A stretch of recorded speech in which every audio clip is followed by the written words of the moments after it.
Filis, depressão e intestino preso, se tem alguma relação e o tratamento com a reflexologia. Gente, sim, tem relação. E isso é importante que o reflexoterapeuta faça, que ele entenda o funcionamento do organismo para ele também saber o porquê que alguns sintomas podem estar relacionados ou correlacionados. Significa que toda pessoa que tem uma constipação, um intestino preso, ela vai ter uma depressão? Não necessariamente, tá? Não é isso. Mas uma pessoa deprimida, ela pode apresentar também um intestino preso? Sim, ela pode apresentar. E aí, uma vez que a gente melhora esse trânsito intestinal através da estimulação, a gente acaba melhorando também a sintomática da depressão. Por quê, gente? Aí vem a explicação. Porque a depressão é uma doença multifatorial. Então, não se pode definir exclusivamente que determinado fator é o único causante ali, o único causador da depressão. Pode ser um conjunto de fatores. Porém, o nosso intestino grosso, ele é o principal fabricante da serotonina, que é um importantíssimo neurotransmissor cerebral que passa aquela sensação de bem-estar que a gente tanto quer passar para quem está tratando a depressão, certo? E aí, essa serotonina que é produzida, pasmem, mais de 90% no intestino, tá ali, ó, sendo produzida no intestino. E o restante, né, que é bem pouquinho lá no cérebro, ela vai precisar sair desse intestino e chegar neste cérebro para que esse neurotransmissor atue e a pessoa possa sentir uma melhor sensação de bem-estar. Então, o nervo vago, que é estimulado, é que vai fazer essa ponte entre o intestino grosso e o nosso cérebro. Mas, para que ele possa fazer essa ponte, a fabricação precisa estar bem da serotonina. Então, se a pessoa ela tem um intestino preso, a gente já entende que o intestino não está funcionando bem, o que pode afetar essa produção tanto da serotonina, quanto também a produção de células de defesa, que também,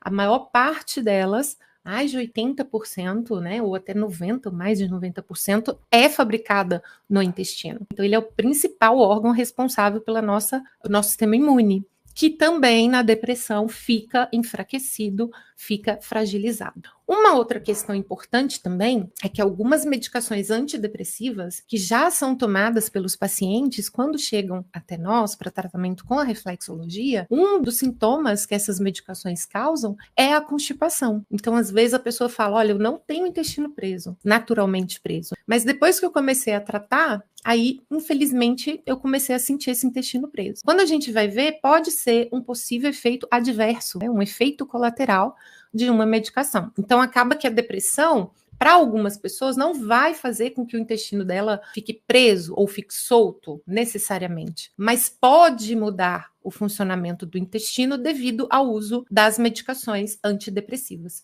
A Shirley colocou, minha mãe usa antidepressivo e não tem intestino preso. Muito bem, Sheila, é isso que eu acabei de falar. Então, nem sempre os antidepressivos vão causar essa constipação. Tem alguns pacientes que é até o contrário. Eles mencionam um intestino mais solto. Ah, olha, depois que eu comecei a me tratar com a depressão, eu passei a ter um intestino mais solto, mais frágil. Já outras pessoas não tem esse problema. Talvez a sua mãe, Shirley, tenha outros efeitos colaterais da medicação. Então, alguns reclamam, por exemplo, boca seca, ou exemplo, tá? No começo do tratamento, às vezes uma tontura, uma vertigem, até 15 dias, 20 dias para estabilizar. E aí depois passa a ser estabilizado, tá? É exatamente isso, Shirley. Então, nem sempre, tá? Vai causar determinada situação para o paciente. Agora, digamos que a pessoa já seja predisposta a um intestino mais preso. Então, aí já muda o quadro. Por isso, gente, é muito importante duas coisas. Primeiro, dentro do que eu ensino da reflexologia, dentro das minhas formações, então a pessoa vai fazer uma formação para aprender reflexologia do zero, começar a aprender e atuar profissionalmente com a reflexologia. Primeira coisa é a pessoa fazer uma formação neurofisiológica para entender o funcionamento do organismo. Isso é fundamental. Dentro desse entendimento, vem uma segunda parte que é muito importante. Você entender o histórico de saúde da pessoa. Então, você precisa entender qual é a história dela. Ela já tinha o intestino preso ou não?